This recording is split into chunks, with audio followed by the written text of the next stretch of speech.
নমস্কাৰ আপোনালোকক মোৰ ইউটিউব চেনেল লাৰ্নিং উইথ মি চেনেলটোলৈ স্বাগতম জনাইছোঁ। আমি আলোচনা কৰি আছোঁ NTA UGC নেট JRFৰ অসমীয়া কাকতখনৰ সম্পৰ্কে। আজি আমি কেইটামান প্ৰশ্ন আলোচনা কৰিম যিসমূহ আগৰ পৰীক্ষাসমূহত অহা দেখা যায়। আহকচোন ভিডিঅ'টোৰ মাজলৈ যাওঁ। প্ৰথম প্ৰশ্নটো হৈছে 1907 চনত হৰপ্ৰসাদ শাস্ত্ৰীয়ে নেপালৰ ৰাজদৰবাৰৰ গ্ৰন্থালয়ৰ পৰা মুঠতে কেইখন একে পৰ্যায়ৰ পুথি সংগ্ৰহ কৰি আনি প্ৰকাশ কৰে। আপোনালোকে যদি আগৰ প্ৰশ্নসমূহ চাইছে তেন্তে নিশ্চয় দেখিছে যে এই প্ৰশ্নটো বাৰে বাৰে অহা যায়। হয়তো কেতিয়াবা দিয়ে কিমান চনত বা কেতিয়াবা কেইখন বা কেতিয়াবা কোনে। গতিকে এটা প্ৰশ্ন চাওঁতে আপোনালোকে প্ৰতিটো বস্তু জুকিয়াই চাব লাগিব। ইয়াৰ অপশ্যনত আছে 4খন, 5খন, 6খন, 3খন। মন কৰিবলগীয়া যে 1907 চনত হৰপ্ৰসাদ শাস্ত্ৰীয়ে নেপালৰ ৰাজদৰবাৰৰ গ্ৰন্থালয়ৰ পৰা আৰু কোনে হৰপ্ৰসাদ শাস্ত্ৰীয়ে কিমান চনত 1907 চনত মুঠতে কেইখন একে পৰ্যায়ৰ পুথি সংগ্ৰহ কৰি আনিছিল। ইয়াৰ শুদ্ধ উত্তৰ হ'ব 4খন। দ্বিতীয় প্ৰশ্নটো হৈছে তলৰ কোনজন কবি প্ৰাক শংকৰী যুগৰ কবি নহয়। প্ৰশ্নটো আপোনালোকে ভালদৰে মন কৰিব যে তলৰ কোনজন কবি প্ৰাক শংকৰী যুগৰ কবি নহয়। আমি কেতিয়াবা খৰধৰ কৰি প্ৰশ্নটো ভুল কৰি থৈ আহোঁ। গতিকে প্ৰশ্নটো ভালদৰে চাব লাগিব যে কি সুধিছে, হয় নে নহয়। ইয়াৰ অপশ্যনত আছে A ৰুদ্ৰকণ্ডলী, B Ananta Kandali, C Madhav Kandali, D Hem Saraswati. আমি প্ৰাক শংকৰী যুগৰ সম্পৰ্কে আলোচনা কৰিছিলোঁ। তেতিয়া আমি পাইছিলোঁ যে প্ৰাক শংকৰী যুগৰ কবিসকল হৈছে ৰুদ্ৰকণ্ডলী, মাধৱ কণ্ডলী, হেম সৰস্বতী, কবিৰত্ন সৰস্বতী সেইসকল আছিলে। কিন্তু আমি অনন্ত কণ্ডলীৰ কথা পোৱা নাছিলোঁ, হয়নে? গতিকে প্ৰাক শংকৰী যুগৰ কবি নহয় বুলি ক'লে আমি ইয়াৰ অপশ্যন বিটো শুদ্ধ হ'ব যে অনন্ত কণ্ডলী প্ৰাক শংকৰী যুগৰ কবি নহয়। তৃতীয়টো প্ৰশ্ন হৈছে কোনবিধ গীত মালিতা শ্ৰেণী গীতৰ অন্তৰ্ভুক্ত। আমি মালিতা সম্পৰ্কেও লোকসাহিত্য সম্পৰ্কীয় ভিডিঅ'টোত আলোচনা কৰিছোঁ। গতিকে আপোনালোকে চাই ল'ব। ইয়াতে অপশ্যন আছে প্ৰথম হাইদাং গীত, দ্বিতীয় বিয়ানাম, তৃতীয় বৰফুকন আৰু D মৌখেদা গীত। ইয়াত আমি জানো যে হাইদাং গীত হৈছে সোণোৱাল কছাৰীসকলৰ, বিয়ানামটো বিয়া অনুষ্ঠানৰ লগত জড়িত আৰু অপশ্যনটো ভুলকৈ লিখা আছে। ইয়াত বৰফুকনৰ গীত হ'ব লাগিছিলে, বৰফুকনৰ গীত। গতিকে শুদ্ধ উত্তৰ হ'ব বৰফুকনৰ গীত। ইয়াত কাহিনী প্ৰধান গীত, হয়নে? মালিতাসমূহক আমি ইংৰাজীত বেলাড বুলি কওঁ।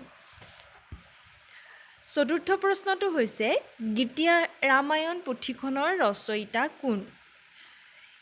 ইয়াৰ অপশ্যনত আছে A Raghunath Mahanta, B Madhav Kandali, C সুকবি Narayan Dev, D Durgabar Kayastha.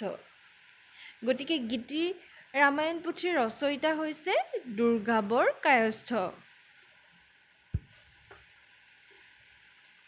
ছাবিন alone কাৰ্বিসকলৰ মাজত প্ৰচলিত, এই প্ৰশ্নটো বাৰে বাৰে অহা দেখা যায় যে ছাবিন আলোন কি। ছাবিন আলোন হৈছে কাৰ্বিসকলৰ মাজত প্ৰচলিত ৰামায়ণৰ কাহিনী।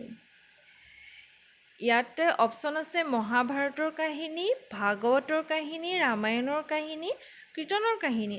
এতিয়া ছাবিন আলোন কাৰ্বিসকলৰ মাজত প্ৰচলিত কি বুলি সুধিছে, আমি ক'ব লাগিব ৰামায়ণৰ কাহিনী। বা কেতিয়াবা দিব পাৰে যে কাৰ্বিসকলৰ মাজত প্ৰচলিত ৰামায়ণৰ কাহিনী কি বুলি কোৱা হয়, তেনেদৰে অপশ্যন দিব পাৰে। বা ইয়াৰ লগত আন আন জনজাতিসমূহৰ প্ৰশ্নও আহিব পাৰে। গতিকে আপোনালোকে জনজাতিৰ প্ৰশ্নসমূহ ভালদৰে চাব, জনজাতিৰ টপিকটো ভালদৰে চাব। 6 নম্বৰ প্ৰশ্নটো হৈছে A few remarks on Assamese language and on vernacular education in Assam নামৰ পুস্তিকাখনৰ লেখক কোন। ইয়াৰ অপশ্যনকেইটা চাওক doctor miles Bronson doctor Nathan brown rave William Robinson আৰু আনন্দৰাম ঢেকিয়াল ফুকন প্ৰশ্নটো দেখিয়ে আপোনালোকে গম পাইছে যে এইটো এটা অৰুণোদয় যুগৰ প্ৰশ্ন গতিকে অৰুণোদয় যুগ সম্পৰ্কে আমি ভালদৰে চাব লাগিব ইয়াত অপশ্যনকেইটা চাই পেলাই আমি গম পাম কোনটো যে Anandaram Dhekial Phukan A few remarks on Assamese language on vernacular education in Assam পুস্তিকাখনৰ লেখক হৈছে আনন্দৰাম ঢেকিয়াল ফুকন 7 নম্বৰ প্ৰশ্নটো আছে Assamese is formation and development গ্ৰন্থখন অসমীয়া ভাষালৈ অনুবাদ কৰোঁতাজনৰ নাম কি আমি জানো যে Assamese is formation and development গ্ৰন্থখন ৰচনা কৰিছে বাণীকান্ত কাকতি এইখন অসমীয়া ভাষালৈ অনুবাদ কৰোঁতাজনৰ নাম সুধিছে এতিয়া অপশ্যন এ আছে বিশ্বেশ্বৰ হাজৰিকা বি প্ৰমোদ চন্দ্ৰ ভট্টাচাৰ্য চি গোলোক চন্দ্ৰ গোস্বামী ডি ৰমেশ পাঠক ইয়াৰ শুদ্ধ উত্তৰ হ'ব বিশ্বেশ্বৰ হাজৰিকা 8 নম্বৰ প্ৰশ্নটো হৈছে তলৰ কোনখন গ্ৰন্থৰ গ্ৰন্থাকাৰ ডক্টৰ গোলোক চন্দ্ৰ গোস্বামী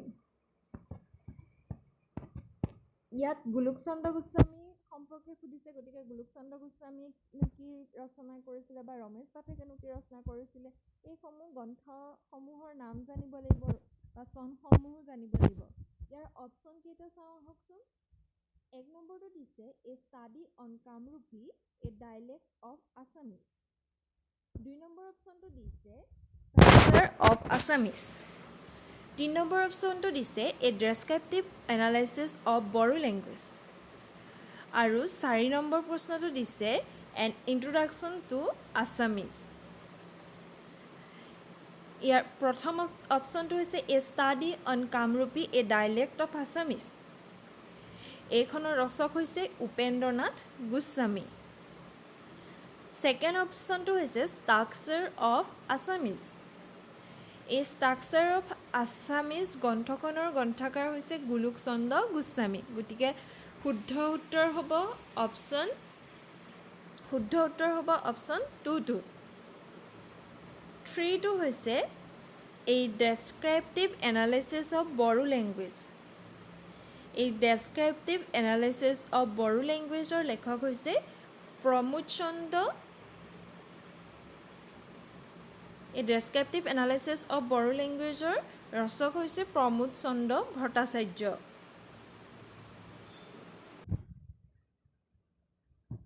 4 নম্বৰ অপশ্যনটো হৈছে এন ইন্ট্ৰডাকশ্যন টু আছামিজ এই গ্ৰন্থখনৰ লেখক হৈছে উপেন্দ্ৰনাথ গোস্বামী গতিকে এই গ্ৰন্থসমূহ ভালদৰে চাব লাগিব বা ইয়াৰ চনসমূহ চাব লাগিব লগতে লেখকসমূহৰ নামসমূহ আমি জানিব লাগিব ইয়াৰ শুদ্ধ উত্তৰ হ'ব ষ্ট্ৰাকচাৰ অফ আছামিজ এখন গোলোক চন্দ্ৰ গোস্বামী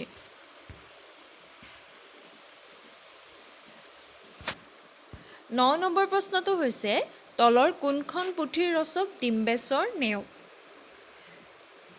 ইয়াৰ অপশ্যন আছে নিকা অসমীয়া বি শুদ্ধ অসমীয়া চি আদৰ্শ অসমীয়া ডি অসমীয়া ভাষা আমি এই চাৰিওখন কিতাপৰ ৰচকৰ নাম জানিব লাগিব ইয়াৰ শুদ্ধ উত্তৰ হ'ব শুদ্ধ অসমীয়া আৰু নিকা অসমীয়াৰ মাজত খেলি মেলি লগা দেখা যায় নিকা অসমীয়াখন ৰচনা কৰিছিল মহেশ্বৰ নেওগ আৰু শুদ্ধ অসমীয়াখন ৰচনা কৰিছিল ডিম্বেশ্বৰ নেওগ 10 নম্বৰ প্ৰশ্নটো হৈছে তলৰ কোনটো জনগোষ্ঠী টাই জনগোষ্ঠীৰ অন্তৰ্ভুক্ত নহয় অপশ্যন এ আছে খামায়াং বি আইটন চি ফাকে ডি তিৱা এই অপশ্যনসমূহ চালেই আমি ভালদৰে গম পাম যে টাই খামায়াং টাই আইটন টাই ফাকে কিন্তু টাই তিৱা নহয় গতিকে টাই ভাষাৰ টাই গোষ্ঠীৰ অন্তৰ্ভুক্ত নোহোৱা জনগোষ্ঠীটো সুধিছে ইয়াৰ শুদ্ধ উত্তৰ হ'ব তিৱা জনগোষ্ঠী 11 নম্বৰ প্ৰশ্নটো হৈছে অনুবাদৰ কথা প্ৰবন্ধটোৰ লেখক যিসকলে মাষ্টাৰ ডিগ্ৰী কৰি আছে তেওঁলোকে হয়তো পাইছে অনুবাদৰ কথা প্ৰবন্ধটো পঢ়িবলৈ তেন্তে অনুবাদৰ কথা প্ৰবন্ধটো আমি জানো যে কৃষ্ণকান্ত সন্দিকৈ। ধন্যবাদ। আশা কৰোঁ আপোনালোকে ভিডিঅ'টো ভাল পালে। আজি আমি প্ৰিভিয়াছ ইয়েৰৰ 10টা কুৱেশ্যন বা এইসমূহ প্ৰশ্নৰ লগত সংগতি ৰাখি কেনেধৰণৰ প্ৰশ্ন আহিব পাৰে তাৰ ওপৰত আলোচনা কৰিলোঁ। যদি ভিডিঅ'টো ভাল পাইছে তেন্তে লাইক, শ্বেয়াৰ আৰু ছাবস্ক্ৰাইব কৰি দিব। Thank U.